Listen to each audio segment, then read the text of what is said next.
तो आज हम लोग नाइट्रिक अम्ल के गुण के बारे में पढ़ेंगे।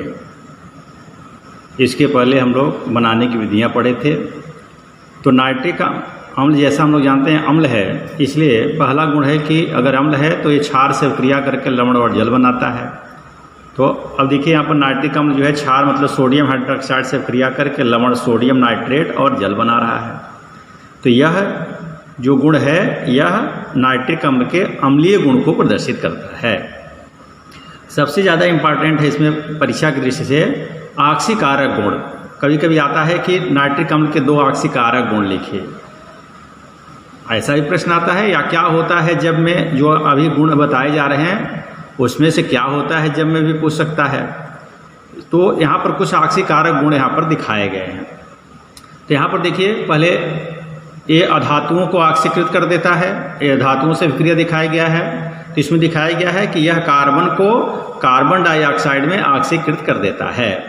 अब देखिए, हम लोग कक्षा 11 में पढ़ चुके हैं कि कार्बन के ऑक्सीकरण, कार्बन यहाँ मुक्त अवस्था में है इसलिए इसकी ऑक्सीकरण संख्या 0 होगा, और कार्बन डाइऑक्साइड का अगर देखा जाए तो कार्बन की ऑक्सीकरण संख्या यहाँ पर +4 होगा।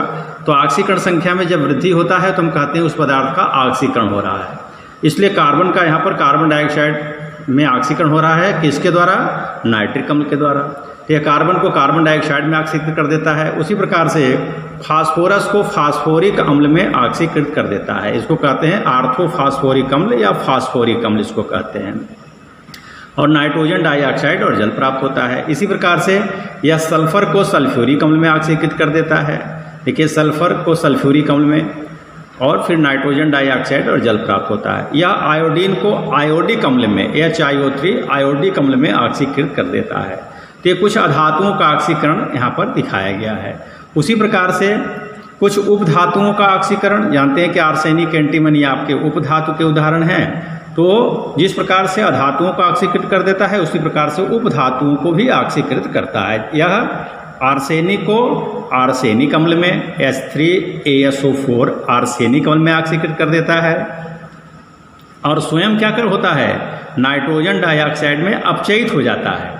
देखिए, जो ऑक्सीकारक होता है वो दूसरे को तो ऑक्सीकृत करता है लेकिन स्वयं अपचयित हो जाता है। अगर देखिए नाइट्रिक अम्ल में नाइट्रोजन की ऑक्सीकरण संख्या यहाँ पर हम देखेंगे तो +5 होगा और NO2 में +4 होगा।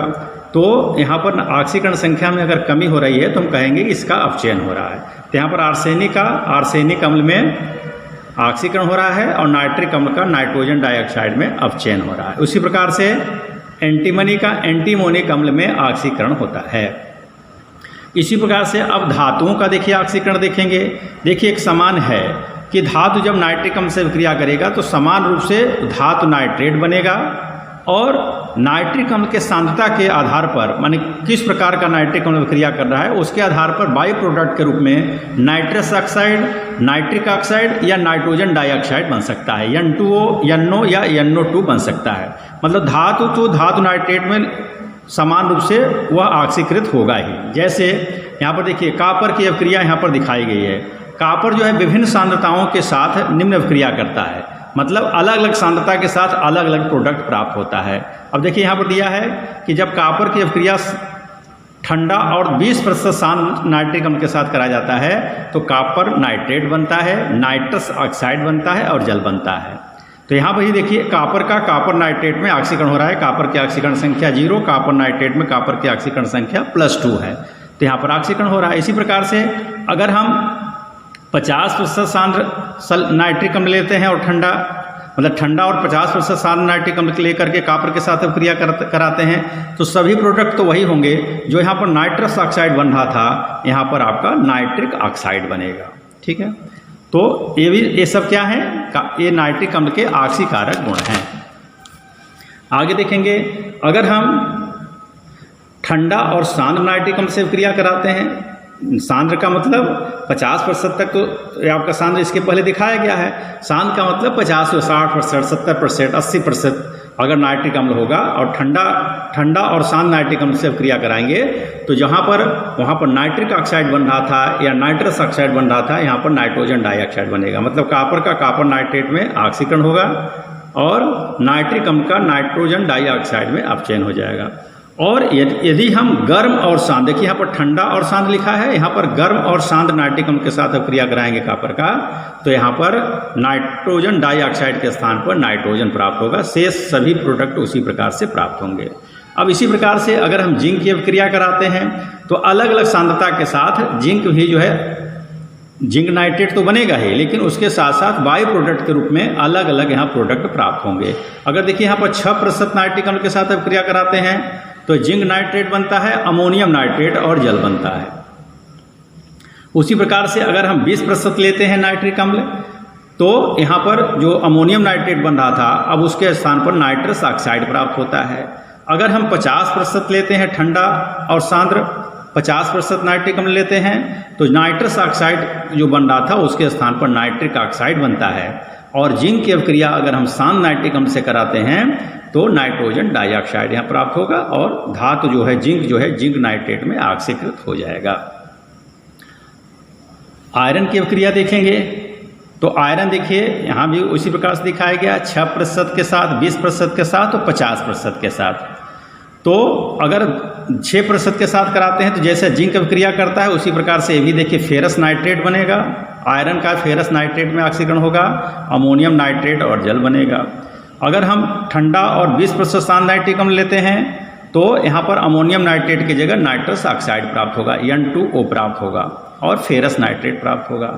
और यदि हम गर्म व 50% शांत नाइट्रिक अम्ल लेते हैं, गर्म और 50% शांत नाइट्रिक अम्ल लेते हैं तो नाइट्रस ऑक्साइड के स्थान पर यहाँ पर नाइट्रोजन डाइऑक्साइड प्राप्त होगा।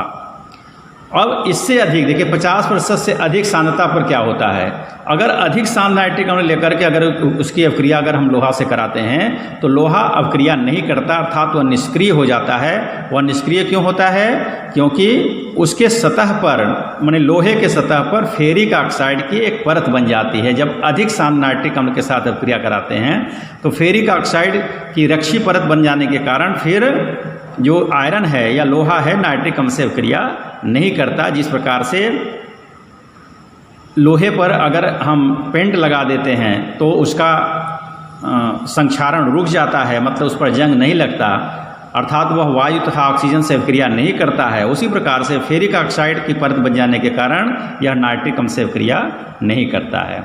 यहाँ पर देखिएगा थोड़ा सा, ये मैग्नीशियम और मैग्नीज, ये दो ऐसे धातु हैं जो तनु नाइट्रिक अम्ल के साथ अभिक्रिया करते हैं तो हाइड्रोजन गैस देते हैं। मैग्नीशियम और मैग्नीज जो है वो तो अपने नाइट्रेट में बदल जाएंगे, मैग्नीशियम नाइट्रेट और मैग्नीज नाइट्रेट में, लेकिन इसके साथ साथ यहाँ पर हाइड्रोजन गैस प्राप्त होगा। इसी प्रकार से देखिए टीन की अभिक्रिया अगर हम कराते हैं तो 50% टीन की अभिक्रिया अगर हम कराते हैं, टीन की अभिक्रिया 50% शांत नाइट्रिक अम्ल के साथ कराते हैं तो यहाँ पर आपको टीन नाइट्रेट बोल सकते हैं या इसको कह सकते हैं स्टैनस नाइट्रेट प्राप्त होता है। स्टैनस नाइट्रेट नाइट्रिक ऑक्साइड और जल प्राप्त होता है।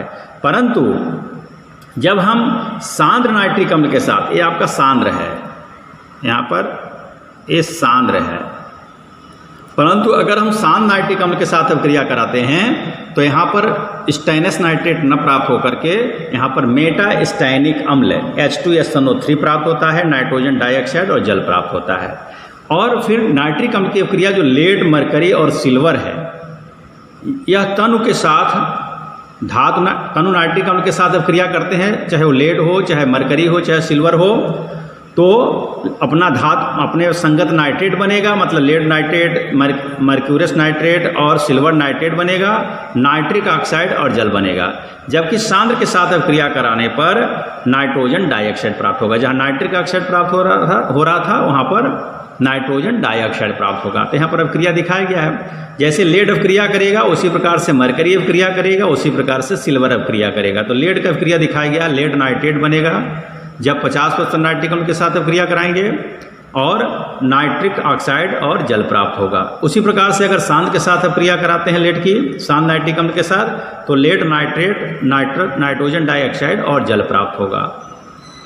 गोल्ड और प्लेटिनम हम लोग जानते हैं कि ये निष्क्रिय धातु हैं, मतलब ये वायु से या अन्य चीज़ों से अभिक्रिया नहीं करते हैं। इसलिए ये मुक्त अवस्था में पाए जाते हैं। कम क्रियाशील होने के कारण ये मुक्त अवस्था में पाए जाते हैं गोल्ड और प्लेटिनम।